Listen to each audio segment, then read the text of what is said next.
Hey everyone, here's the SanDisk Cruzer Blade USB drive.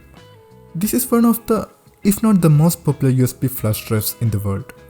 I got a 4GB version here. The MRP is written as Rs400, but since this is an old stock, you can get it for around 250 to 300 rupees now. I bought this because I don't need a lot of storage, and the cheapest flash drive in Amazon from a reputable brand cost over 300 rupees. I have the world's smallest USB drive with me. That has a capacity of 4GB, as well as a couple of extra SanDisk Cruzer blades, 8GB and 32GB of storage capacity respectively. Let's unbox the package.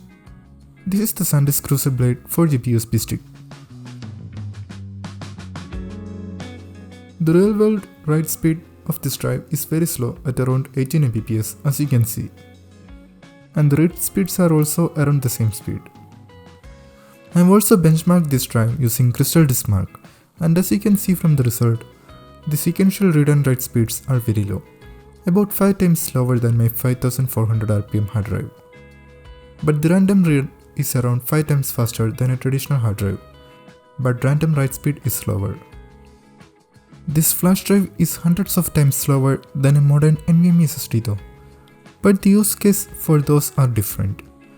The use case of this flash drive is just to play some music, and for that it's perfectly fine. Thanks for watching.